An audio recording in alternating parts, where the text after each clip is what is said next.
Hello and welcome to Uncommon Law, my podcast about true stories from my life experience of over 50 years as a lawyer and trial judge. This is a look at the law from the inside out, stuff they don't teach in law school. This is Judge Rudy, retired Justice of the New York State Supreme Court. My first law office in practice as an attorney was in Queens in the Silver Towers building on Queens Boulevard in Kew Gardens, which was opposite the criminal court. The Silver Towers was an interesting building. It was a massive building. It covered the whole block. And it was 25 stories high. It was mixed use. On the first floor, on the street level on Queens Boulevard, were a bunch of stores. There was a hairdresser, there was a United Parcel store, and some storefront lawyers, a delicatessen, and most importantly, there was the Part 1 bar and restaurant. And Part 1 was notorious. The building was occupied on 23 floors by residents. The second floor above the commercial stores on the street level were all lawyers' suites, 12 suites with numbering 3 to 7 lawyers in each suite. So it was a big, busy place. And upstairs in the residential 23 floors, there were any number of airline stewardesses because it was right near the JFK. It was handy. You could take a city bus to JFK Airport or LaGuardia, take a train and a bus to LaGuardia. There were racing people because of the proximity of Belmont and Aqueduct racetracks to the building itself. And all sorts of people that were pretty interesting. And they would all hang out. The lawyers, the politicians, the cops, the assistant district attorneys, the prosecutors, the criminals themselves, the guys famous from the Goodfellas movie, the real life Goodfellas who pulled off the Lufthansa heist at JFK Airport. That was made famous in that movie. Cocktail waitresses and the stewardesses and the usual hangers-on would all congregate in the Part 1 bar, which was notorious, and it was a fertile ground for stories and reporters, and including the Pulitzer Prize winning reporter Jimmy Breslin. And Jimmy was a son of Queens. He was one of a kind, or what the Irish would call a real piece of work. He grew up in a working class family. At a very early age, his father abandoned his wife and children, of which Jimmy was one. And understandably, Jimmy was a bundle of contradictions. He was quite a character in many ways. He could be hard-boiled and hard-nosed and sentimental also. He could be a feuding and argumentative guy. He used to characterize, he had a long-running feud in print with Governor Carey, whom he deemed Society Carey for forgetting where his roots came from.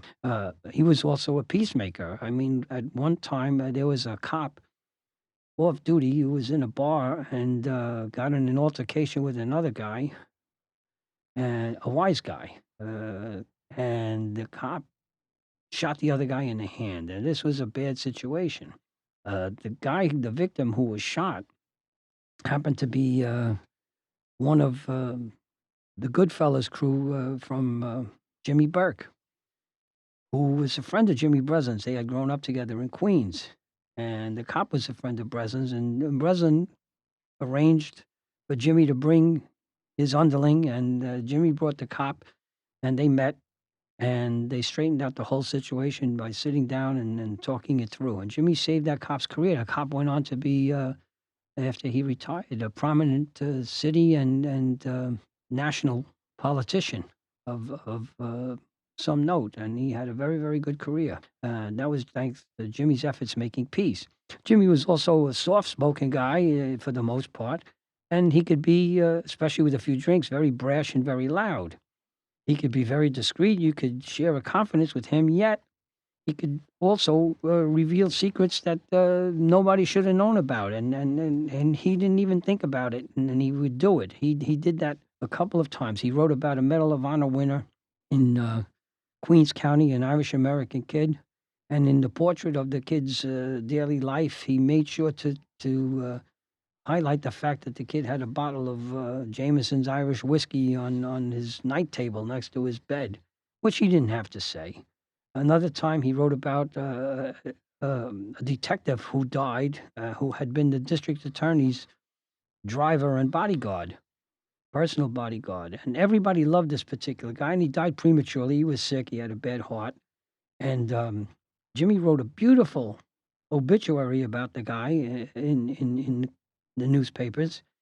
But along with all the praise and all the nice things that everybody said about this particular guy and all his good qualities, Jimmy brought up the one blemish on his record, which almost cost the cop his job. And people were pissed off and said, "What the hell's wrong with you?" He said, "Well, it's the truth. I just told the truth." And he was that kind of a guy. And so I personally.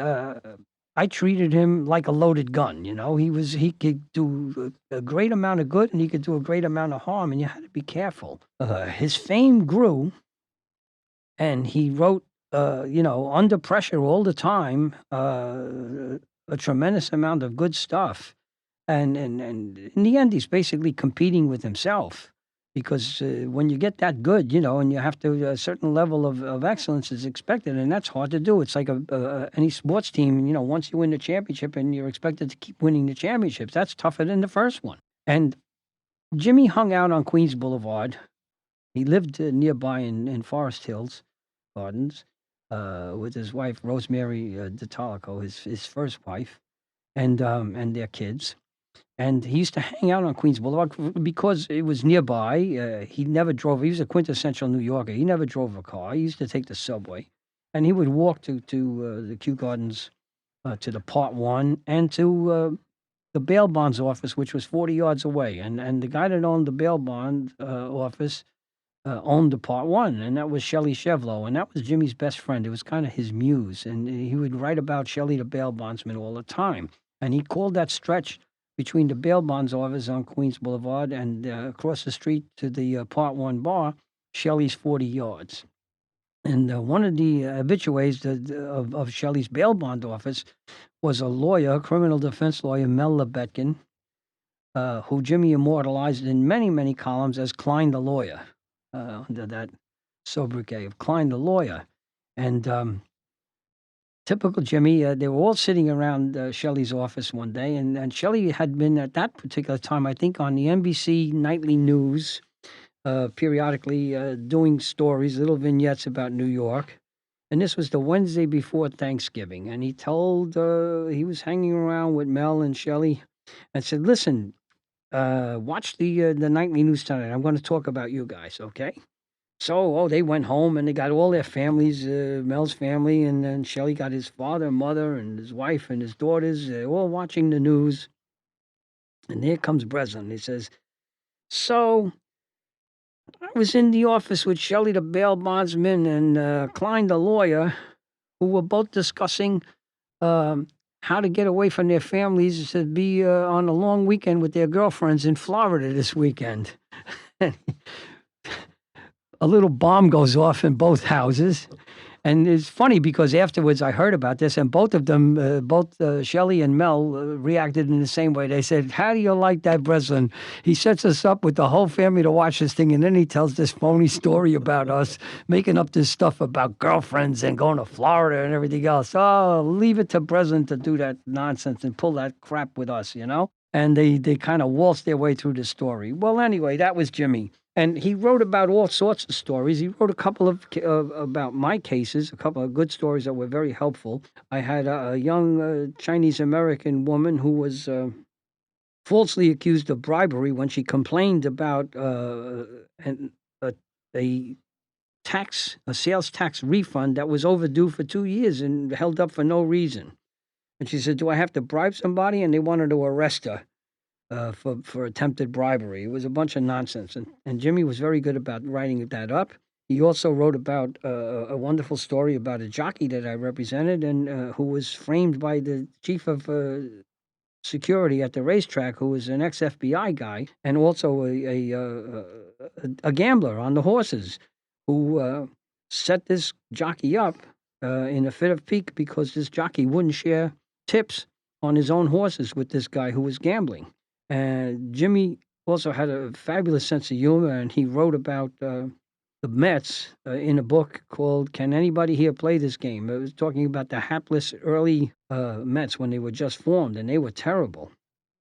He wrote also about the Gallo brothers in a comical book called The Gang That Couldn't Shoot Straight, which became a very acclaimed movie. And another thing he wrote about was a very funny incident. There was a guy who lived in the Silver Towers who ran a sweatshop, and his name was John the Beetle because he had a beetle haircut. And John ran a sweatshop where immigrant ladies made sweaters and dresses and everything else. And he also kept a big apartment which was filled with young girls and drugs. And one of the young gals was this gal named Marilyn, who was very, very pretty. And for some reason or other, the FBI was following John the Beetle. I think he was connected with the Lufthansa guys, the Goodfellas, somehow as a fence or something else. And they were following him around and surveilling him. And Marilyn was up there.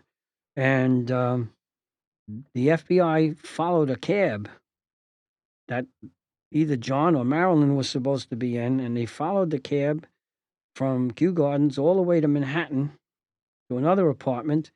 And when the cab pulled up at the building, the only occupant of the cab was Lance, Marilyn's German Shepherd, Lance the dog. And Jimmy wrote the thing about the FBI tailing Lance the dog from Queens to Manhattan, which was hilarious. He also ran for city council at one time. He ran for the city council presidency. That's what they called it at that time instead of a speaker. And his companion on the ticket was Norman Mailer, the author, who was running for mayor. And the two of them lampooned all the people they were running against, and their campaign slogan was memorable. It was "Stop the shit." And as I said, Jimmy had a quick, cutting sense of humor, and it was on display at any given moment. And one night, we had a memorable evening at the 92nd Street Y, where Jimmy and his wife, Rosemary, Shelley, the bail bondsman, myself, my wife, and my mother-in-law, who was a big, big Jimmy Breslin fan, all went to dinner, after which we went to the 92nd Street Y to see Jerry Mulligan in concert. And we had a wonderful time. It was a most memorable evening, especially due to the fact that within the year, both Rosemary and Shelley passed away from serious illnesses, cancer. So that was the last night all of us had been together, and we had just an outstanding evening, a lot of fun. And in the middle of the concert is an intermission. So Shelley, Jimmy, and I stepped away from the seats and went into the lobby. And Jimmy was highly recognizable at the time. Everybody knew who he was, the TV, and they do commercials and everything. And this young guy comes up to him out of nowhere, brash young guy, and he says, "Oh, I know you." He says, "You're the guy from that beer commercial, Peel's Beer. That beer sucks." And Jimmy says, "It's a lot better than that shit soda you're drinking." And the guy walked away, reduced to nothing. Another guy comes up to Jimmy out of nowhere. This is in rapid fire. I mean, the guy couldn't walk anywhere without being accosted by somebody, favorable or unfavorable. And this guy says, "I know you. You're that writer. You're a writer. I'm a writer too." Jimmy says, "Really?" He says, "Well, let me ask you, kid." He says, "Have you ever been paid for anything you wrote?" He says, "No." He said, "Well, you ain't no goddamn writer." And that guy went away. And that was Jimmy. He was really fast on his feet. And Jimmy, his columns were outstanding. And he had a few of them, I think 3, as I recall, in a book, which was a compilation of supposedly an anthology of the most of the outstanding American columns. It was called Deadline Artists. And Jimmy, in spite of the fact that there were people in there like Damon Runyon and that ilk, Red Smith, Walter Lippmann, Jimmy had, I think, three columns. He had more than anybody else in that book. I think everybody else had 1. Jimmy had 3. And 2 of them I can recall off the top of my head. They were outstanding, and it just showed you what kind of a guy Jimmy was and what kind of a sense he had for a story.